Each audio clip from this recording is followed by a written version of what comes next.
The views and opinions expressed do not necessarily reflect those of Access Fort Wayne, the Allen County Public Library, or any other supporting groups. If you'd like to produce a show, call us at 260-421-1250.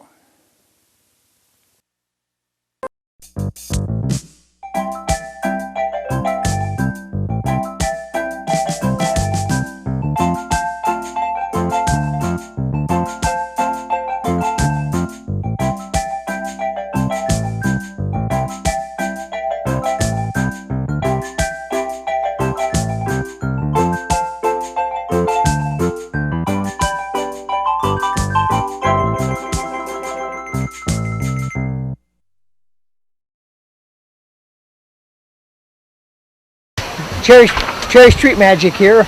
We're actually visiting Defiance, Ohio, my hometown, and today it's a Johnny Appleseed Festival. It's about 2 weeks after our Johnny Appleseed Festival happened there in Fort Wayne, so you're going to be able to see what Johnny Appleseed's like in Defiance. So next year you could come out here and if you want to take a drive.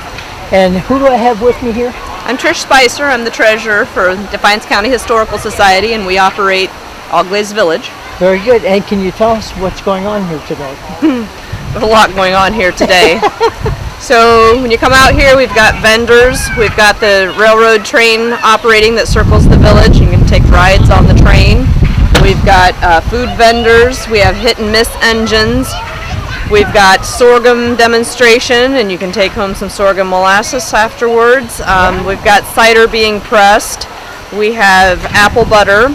You take home all of those things for a donation to the village. We've got weaving back in the lock keeper's cabin. We've got all of the village buildings are open today. We've got the State Historical Archaeological Association is here. They have a display and they will appraise your items for free today only. So plenty. I'm sure I've missed a lot. Yeah, that's I'm sure, but Trish, how many years have you been doing this here in Defiance? Well, this is, I think, the 53rd year for the Johnny Appleseed Festival out here. Wow. Yeah, the village has been here over 50 years. Do you have any people that come down from Fort Wayne, like to visit? Actually, in some of your booths. Probably do, don't you? Mm-hmm. I'm not sure about Fort Wayne specifically. Okay. Lots of visitors from Fort Wayne, that's for sure. Okay. Mm-hmm. Thank you, Trish. Is there anything else you want to tell the people about maybe coming out next year if they miss it this year? Huh? It's a good, cheap way to entertain the family for the day, that's for sure. So we're pretty happy with our festival. Yeah. Wow, that's really seems like the blacksmith shop. It is. Is that a real blacksmith back here? Are you a blacksmith? Nope. Nope. I'm an apprentice and knows just enough to get in trouble. Okay. But you know enough to pump the air in there. Yep. Tell us what you're doing here. Right now I am forging a heart. Right now I'm getting ready to put the little curvature up at the top of the heart. Okay. Since finishing out the where the heart comes into a shape is going to be a bit more tedious. When you pump that air in there, it makes it hotter? Yes. Okay. How hot does it have to be before it bends? You know, like For mild steel, you want it anywhere. You want it to be close and almost light, which, if I'm correct off the top of my head, that's going to be around maybe anywhere from 1600 to 1800 degrees. Okay, 16 to 1800. That's my guess. Okay. How do you keep from getting burnt? Do you get burnt sometimes? Sometimes, yes. Yeah. What's your name? Andrew. Andrew? Yes. Okay, just like on the back. Sure. Yes. Yeah. Okay, we're watching here. Be careful, Andrew. Look at that. Wow.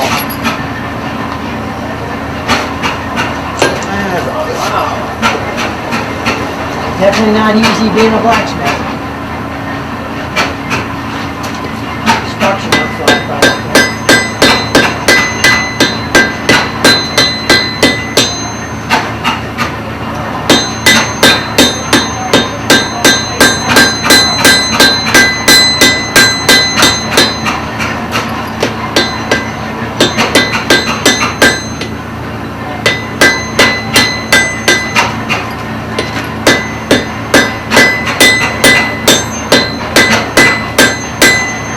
How many times have you heated that up, Andrew? Probably, at this point, I have lost count. What? Okay, about 3 or 4 times already? I mean, you know, to make it that shape?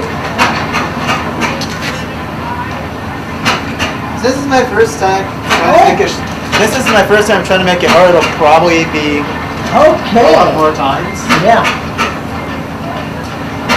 I'm very proud of you for having confidence enough to do it. I don't think I could have that much confidence. Who taught you how to do this? Who taught you, Andrew? Who taught you? The actual blacksmiths out of the village who, well, they're not really to me, but they show me enough. Like, say if I'm really strong with something, go come and, hey, this is how you do that. Okay. Like earlier, I was being a bit too rough with the bellows here. Pumping the roll hairs, like, be more gentle with it, so. Okay. Essentially make sure I stay out of trouble, but generally everything I learn myself at my own pace. Okay. So it's going to probably take you most of the day to make this hard, if not more, huh? Probably yes. And for professional blacksmiths, for some of the stuff they make, it's not uncommon for them to take weeks to make something. So Yeah. Okay, thank you, Andrew, for showing us. Not very often we get to see somebody hammer on a red hot piece of metal. Okay, thanks again. Yep. Leslie, you need a new cell phone, right? No. Huh? I don't think they have cell phones here, do they? Wow. Most people don't even know what these things are. Look at this. This don't even have a dialer on it. See that? This phone number here is 1002. So you have to turn that crank. That'll let the operator know you're on the line, and then you pick it up and then you tell them the number you want to call. Then they take a switchboard and they plug it into that number. That's how it used to be done years and years ago. So that don't even have a dialer on it. Isn't that something? And here, look at this. This is a box phone. This thing here is even before the other phones. Wow. There's a dialing phone. You know, kids today, if they heard a dial tone on these phones, you'd pick it up and go, that showed you there's nobody on the line. Because years ago, people couldn't have a line of their own, so they have to have one line going to 4 or 5 different houses. That's called a party line. So if you picked it up, there might be someone else already talking on the phone, so you couldn't talk with them. Only one person on the party line can talk at a time. And I know what this is up here. I have some of these. That's called an insulator on the telephone poles. That thing, that green thing there, the wires go around it, and it keeps it insulated, okay? And that's another insulator right here, even older than that. So that brown one. Here's some more forms of insulators. That one at the end here is more high power lines, okay, insulated. Luckily I know something about these phones. Oh, well, here's what the linemen used to use. You'd go out there and use linemen climbing up poles. You see those straps? Those straps would go around the pole, and on the other side of the pole, that weight of his body would keep him up against the pole. Then he would have spurs on his feet to be able to climb the pole. And their spurs would dig into the pole as he climbed up. So old telephone poles would still have marks where the linemen had run up and down the pole from their spurs. But a lot of those have been taken out. I think this is an old-time camera here. It says cameras. Cameras, yeah. That particular camera we're looking at right here, it took about 3 seconds, 3 to 4 seconds to develop the film. So when you're going to take somebody's picture, they'd have to stand out in front of it. He'd put a silver plate in the back there, And then when he raised the front, the light would expose on the silver plate, and you'd have to go 1, 2, 3, 4. And then they would have time to imprint on that plate. So then cameras got more and more. There's an old Kodak, one of the very first Kodak cameras, that one that's see in the background. Today we use memory cards. Yeah, we use memory cards today, isn't that something? Little tiny memory card can hold 1,000 pictures, isn't that amazing? So, yeah. Here's the operating board, like I told you about, where you can connect the wire to your number. So, you'd have to be able to plug in. So the operator himself would know exactly who's connected to what hole. So, yeah. And there's a little replica of a little lineman truck we used to use. And of course, here's the lantern. That's a 4-oil lamp.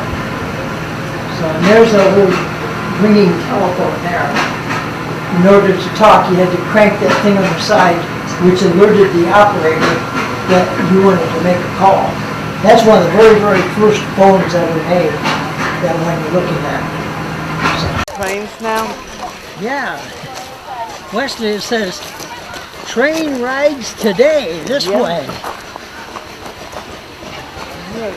The Jewel Depot. This is the actual Jewel Depot.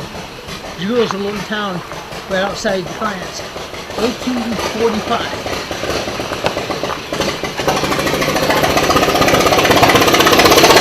This is where I got my tickets for Wesley and I. Look at them. They look like almost authentic tickets. You know, they made a lot like the original tickets. And they just punch a hole in it so you can keep it as a souvenir. Oh, that's cool. Yeah. And what's your name? Sandra Kogan, my husband and I both volunteer. He's the conductor on the train. All right. Very good. Good. Thank you. So is this your first year for doing it? The first year for working here, yeah. Okay. I just retired this year. He's retired 3 Okay. years, so we This decided is- we'd try. This is really nice. Yeah, we've been here like Is a there couple anything- different years, Anything but you yeah. can tell us about the train? Not really. I don't know that much about it. You can ask the driver when they pull up. He'll tell you will. about it. He's Okay. been here for a while. Thank you so much. It's just kind of bent in the back there. That's because what it does is when it hooks onto the car, it'll actually lift the car up. And it lifts the car up and puts a weight on the engine. So the engine isn't strong enough to pull a lot of cars. So that gives it... Oh, can you walk through? Okay. Yeah, she says we can actually walk through the caboose without getting ran over by a train. These cabooses have now been replaced by a light on the back of the train. And they call that light on the back of the train a Ralph. Did you know that? They call it Ralph. Straight back! Straight back! At one time, it used to take 7 people to actually run a train. It took a fireman, a conductor, 7 different people. Careful, besides the engineer. So nowadays, it only takes 1 person to run a train, and he is a combination conductor and We got engineer. seats up here. That's so they can actually look out the back and see what's coming from behind them. So, What's in here? yep. Ah. You always wonder what that little The roof was on top of the caboose. and That's what stove. that is. This is cool. This is I think where they live. Like their bedroom. The lady is right. This is the beds. This way. All the This way. is where they can sleep. Oh my Sometimes if you're on a train for You can go all maybe the way up there and a sit. week. So, take a quick look. We got that's an old engine here.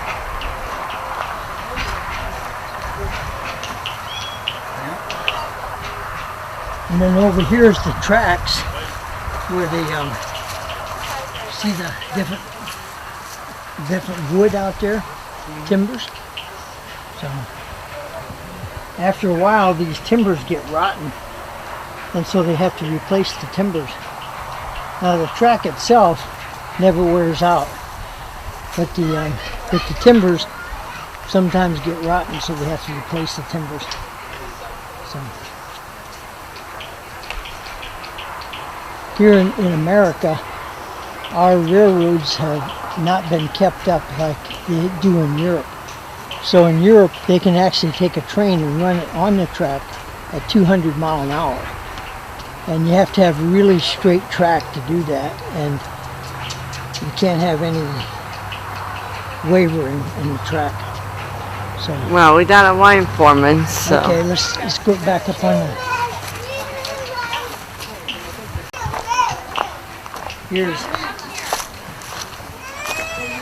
There's the old coal. This way you throw in the coal in the boiler. And this is an old engine here. One of the very first ones. Here comes the train.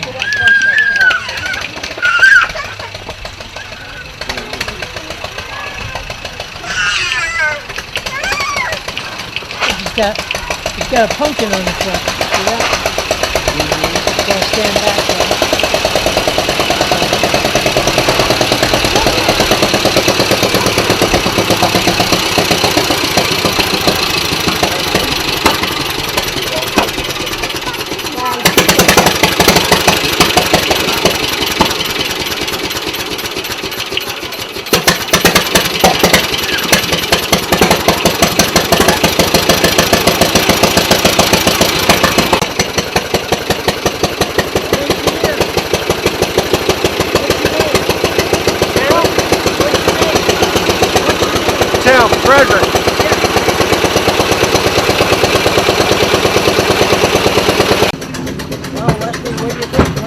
Not too bad.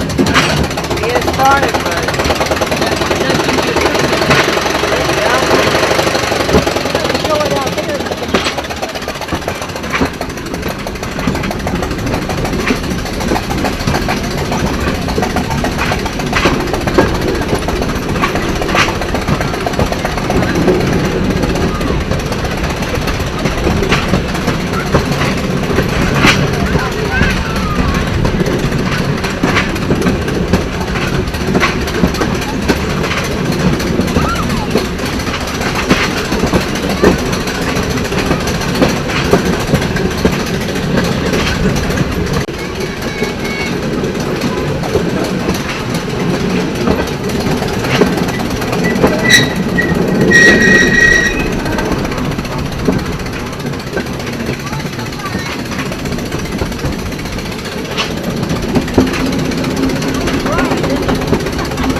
Wesley, this is the Highland, okay, Where the church bell.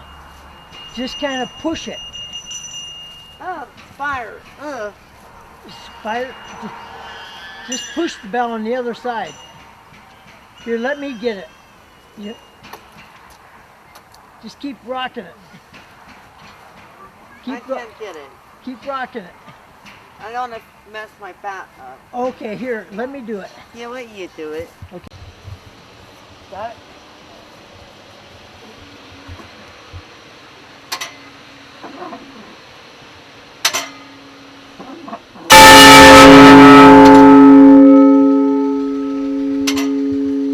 See, I did it. Yes. It's like ringing the bell at the carnival. Know what we're looking at here.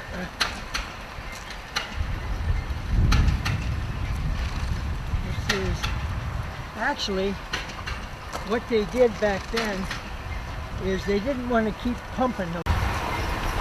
They pumped the water by using the wind. As that turbine would turn, it would actually automatically pump, and then water would move into this trough to where animals could drink out of it. Isn't that something? It is. Yeah. Then it's kind of hard to control how fast it's running. So see that cup at the end of the pump over there? That cup will hold a little bit, so let the water go through the pipe.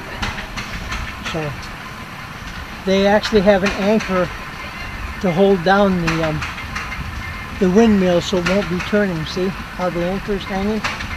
That's heavy enough. That anchor probably weighs 150 pounds or more. That keeps the wind from turning the mill at this time. So, yep, and there's a actual water spigot there. Okay, where things are going on here. I don't know for sure all of them are open or not. They probably aren't, but There you go. Here's the Auglaize fire station. Let's take a look at these old fire trucks. They actually have one in here that's horse pulled. This is a horse pulled, this one. So, oh wow. wow, isn't that something? Wow.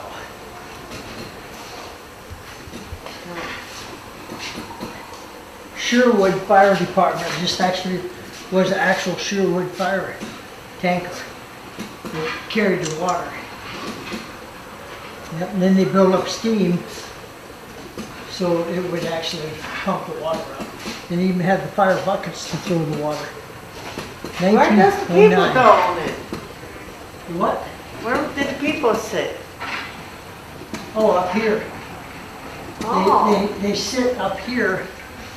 Two people sit up here, put their feet on the hoses down in this thing here.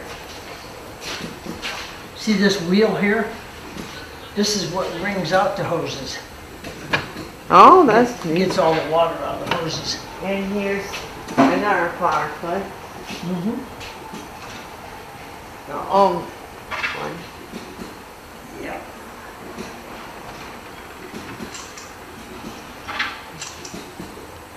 Chevrolet. 1947. 1947. Wow. Year I was born. So, That's all as you are. yes, as old as me, as I am. Man, that's old. Whoops. Take a look at the inside here.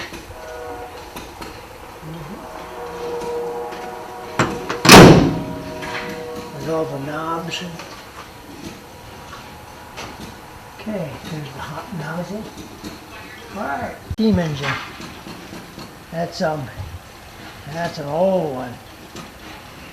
Wow.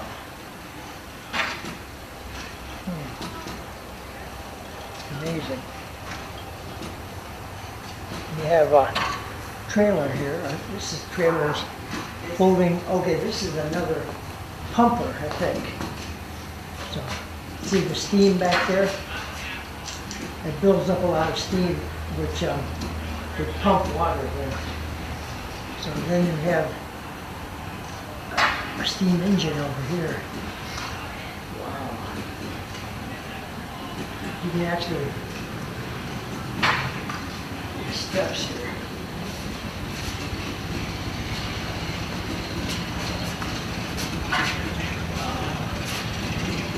You can get in the back, walk up in there, stand up inside there. Grain wagons, I think. That one was where you hold grain. The other one, that's a manure spreader. Did you know that? Yeah, that's how they fertilize their fields, is with that particular machine. They would collect all the hog manure and cow manure and put it in there, and then scoop it. As they scoop it, it would hit that screen in the back, and it would let it out on the field. So it took two people, one to sit on the seat and one to be scooping in the back. So There'll be more people. 100, you said it took a lot more people to run things. Do you want to know the figures? The figures are, right now, there are only 1.5% of the people in the United States are farmers. Wow. Back 100 years ago, 60% of everybody in the United States were farmers. Wow, that's a big. And then about 50 years prior to that, it was about 75%. So, this is a lawnmower. This actually cuts high weeds down. You pull it on the back of your tractor, and see the blades. It works about the way your hedge shears work. See, goes back and forth.